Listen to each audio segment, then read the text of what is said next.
Thank you for joining us for this episode of Revolutionary War Rarities, the podcast from the Sons of the American Revolution.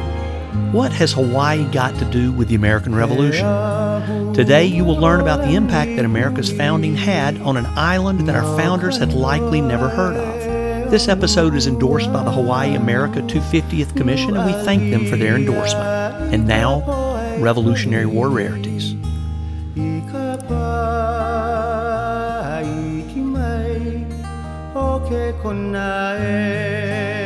Hi, everyone, and welcome back to Revolutionary War Rarities, the podcast from the Sons of the American Revolution. Today, we have an incredibly special guest with us. I take great honor in introducing you all to Dr. Puakea Nogelmeyer. Dr. Nogelmeyer, welcome to Revolutionary War Rarities. Aloha no.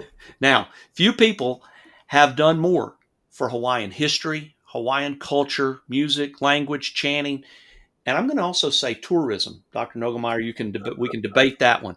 But he is an award-winning writer of Hawaiian music. He is. I'm trying to read some of this. Right, we've got your resume is incredibly long here, and we'll be scrolling a lot of this on the screen by us as well. But so he's an award-winning writer of Hawaiian music. He has actually written music along with one of the more famous Hawaiian musicians or singers, right?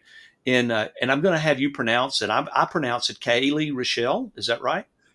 Kaili Rochelle. Kaili. Yeah. Okay.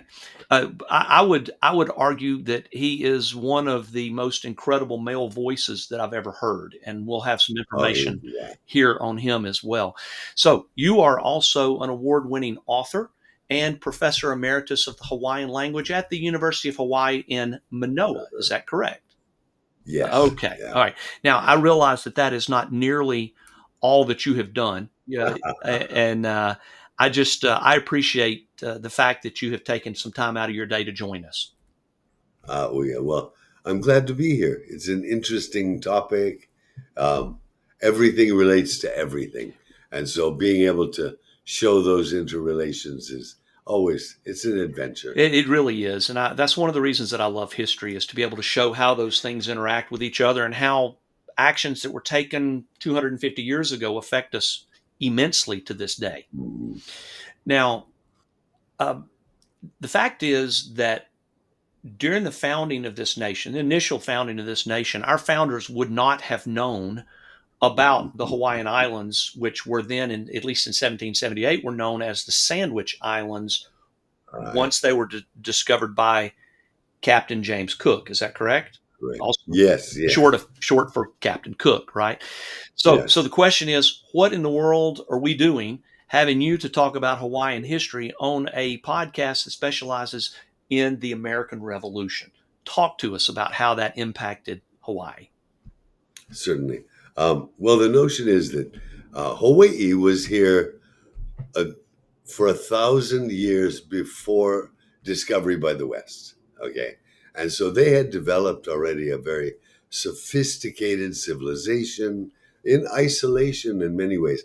They were still interacting with other Pacific nations, but there had actually been a few centuries of complete isolation prior to the contact with the West. So America totally unaware of Hawaii and vice versa. Right. But as America emerged, of course, 1776, the development of there's colonization and whatnot before then, but the notion of a government being developed, there was a democracy that was in place. During that span, Hawaii was developing from an absolute monarchy. And actually, at the time of contact, you had 3 different monarchies in the island chain. There's 8 inhabited islands, and various islands were under the domain of different kings.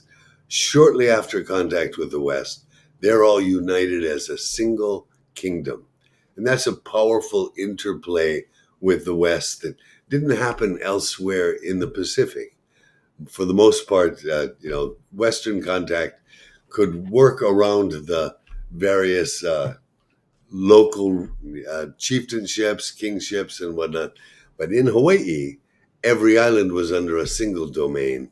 So the interface with the West was Far different, far different. Now, So when when did all those islands go under a single domain? Because historically, weren't they prior to that? They were all there managed by each island, correctly? Is that correct? Well, mostly each island. Some kings spanned multiple islands, of course, but by 1810, all of the islands are under one. By 1796, actually, all of the islands but one.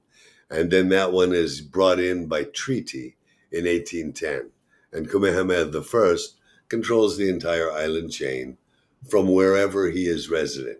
He's in Honolulu on Oahu, and then he moves in 1811 back to Hawaii Island, but completely controls the kingdom from there. So the interface with the West is growing all the time. And by the time of his death, they have good relations with traders and with many foreign ships coming in and out. Hawaii is renowned as a safe place to come and visit, do trade, so it's all good. Right after his death, American missionaries come. Oh, and I should mention actually that the initial alliance was with Britain. Okay. When Kamehameha only conquered Hawaii Island, he already annexed it in a way to Britain that Britain would control external safety and Hawaii would control internal governance. When he expanded his kingdom, he maintained that relation with Britain.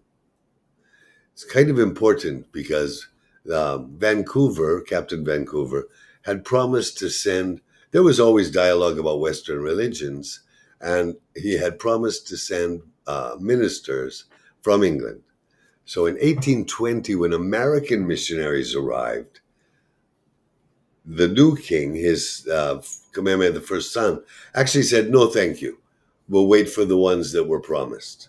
And said, "No, you can't even land." Then they sort of congenially said, "Okay, you can land, you can stay a year. And if it's good, you can stay on. If not, we're done here." And that actually became a really important impact on Hawaiian society because the missionary influence, and now it's American missionary influence. That's kind of an important, impact in that they're far more serious about equality and, sort of democratic notions.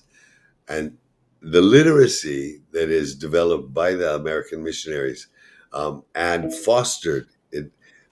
Missionaries are all over the world, but only in Hawaii did universal literacy come about within a generation. And it's because the Hawaiians themselves so embraced it that it became a national project. Okay. Very good. And learning about the Western world became the passion of the king. And he actually hired a teacher. This is the real direct connection is 1837 and 1838. They're still dealing with power of, who's got the biggest guns in the harbor. And they want to aspire to nationhood that is recognized. So he brings in a teacher, William Richards, and wants to learn about how do all the other governments work, economics, politics, religion, all of these things. And so they create a seminar for the king and the ruling chiefs. Every week they meet with Mr. Richards and they learn about American economy, British economy, French economy, governing systems, democracies, republics, the variety of it. It's really an important sort of elevation of international awareness. So they were So basically just 18, trying to take the best that the world had to offer, right? Eliminate right, the and bad they're and get looking the at, good. yes, yes, and figure out which ones are working which way, and with their own traditions. They don't want to like import some new idea. They want to articulate these into something. And so 1839, the king on his own. Now, this is important because, we watch around the world, those with power end up giving it up only at the protest of those who are imposed upon. So here, without any revolution of his people, the king decides, My country will be stronger if I divest part of my absolute power. So he changes it from an absolute monarchy to a constitutional monarchy. And 1839, not using the American Constitution as a model, but as one of the models, Okay. Very good. and articulating that with tradition, they create what's called the Bill of Rights, but it's also called the first Constitution. And it's a huge change. But one of the discussions that was so important and reflecting the American ideal of equality was that there had been for 900 years a system of high chiefs, lesser chiefs, commoners. And suddenly in 1839, all men are equal. Okay. Very good. That's huge. The law had always applied differently to the ruling chiefs, and now it had to be applied equally. So what you're saying is that the Constitution for the United States was one of the significant influences on the creation of the Constitution for um, the monarchy of Hawaii, the Hawaiian Kingdom, Yes, for the Hawaiian Kingdom. yes. Well, it's the Hawaiian Kingdom, and it was an absolute monarchy until 1839, looking at all the others. And the American sense of equality carried a lot of weight. And that 1839 document was huge in that it made chiefs and common people equal. Okay, very good. No, I sent you a quote because we were just reviewing a piece where after the 1839, which that first move to make equality, that was huge. Um, Mr. Richards, who had been the advisor, came and said, if you look at how other countries operate, and especially America, the common people resent the imposition of law without representation. And so that was built in. The very next year, the Constitution was formalized, and that was included in the new Constitution. Were there any components of the United States Constitution that were intentionally left out of the new Constitution for Hawaii that you're aware of? Oh, actually, all the moving parts of the American Constitution, there's probably many that are left out Okay. because only particular sort of theoreticals were brought in. The notion of equality, the notion of representation, those, and they flourished. They weren't all embedded in the original documents, but they became a foundation that continued to grow. The representation by for commoners was very minor in the beginning, and immediately was shown to not work. It had to be larger and more spread through all of the districts and actually representing that body of people, that part of the population. So the system of checks and balances, the three branches of government, did any of that come over to the Kingdom of Hawaii, or was that left out because it Yes, was still a kingdom? yes. And the whole notion, the 1840, it contains that notion of the split house. There's a house of nobles Okay. who are appointed and a house of representatives who are elected. That's huge. And immediately, Mr. Rycord was put in the position of identifying the branches of government. So the idea of a legislative branch, a judiciary, and then the main authority. So that definitely reflects what was built into the But American the Constitution. king was still king. He was more than just a figurehead. He still had power even after the He maintained great power, okay. and he shared the power with a regent, but he chose the regent, of course. But now he could no longer simply present laws. They had to be approved, they had to be presented to the legislature, Okay. which was the House of Nobles and House of Representatives. Is there any particular point that you would like to make about the relationship between the founding of the United States and the refounding, if you will, of the government of Hawaii Well, before we end here? well, I think that it's the long term relationship that had developed.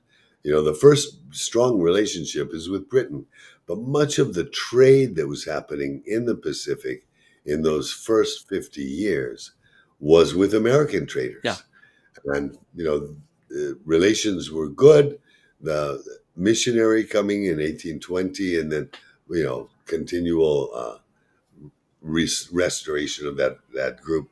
That had a huge influence of just American friendship and reliance in many ways. So the relations were already very good. So that the notion of developing the Hawaiian Constitution pretty easily embraced a lot of the ideals that had been represented by America. very good. Well, listen, it is an honor to know you. I appreciate your time today, just to be able to have a conversation with someone who's had an impact like you have had on the islands of Hawaii. And one of the things that I forgot to mention at the very beginning is for any of these of our viewers that have gone to the island of Oahu and have ridden the bus, and I think it's called the bus. There's 550 some odd buses that run around the island of Oahu.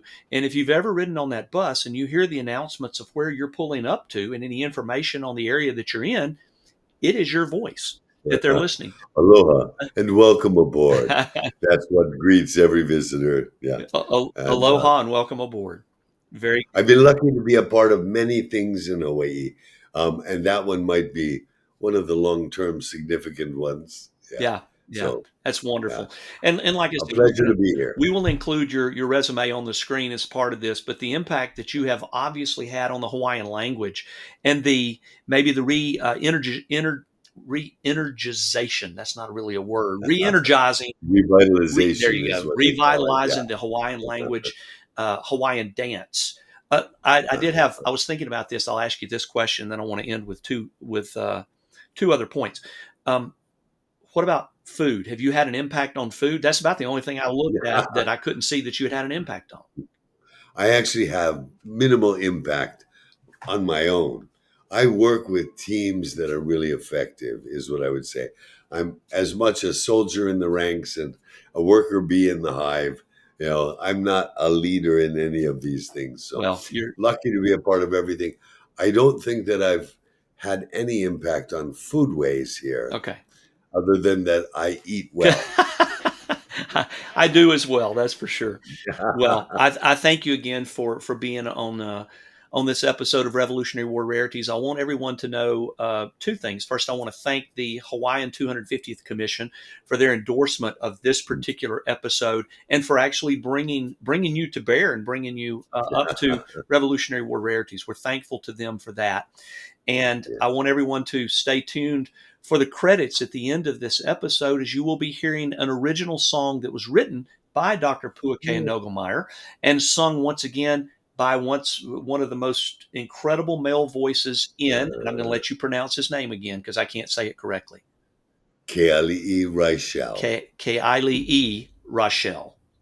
Yeah. Okay. Keali'i. I discovered him years back when we were going on a trip to Hawaii, and I just wanted to listen to Hawaiian music to kind of get in the mood. And it was like this guy's voice is just incredible, and Iconic. It really is. So, Dr. Nogelmeyer, thank you so much for being with us. I appreciate everything. Mahalo nui, mahalo I ke kono, mahalo I ka ana. And I will need the translation for that so I can put it on the screen. I'll get it from you, and you can put it on the screen as we. Thanks much. Thanks for the invitation, and thanks for doing this. Wonderful, wonderful. My friends, that is another episode of Revolutionary War Rarities, the podcast from the Sons of the American Revolution. We appreciate you being here today. Join us again in 2 weeks for the next episode. This has been a production of the National Society Sons of the American Revolution, www.sar.org. He ahu olani huli no kanoi o nuanu nu alia I ka poe pali I ka pa I ki mai o ke konae he ohu I ka lehalia Alamabu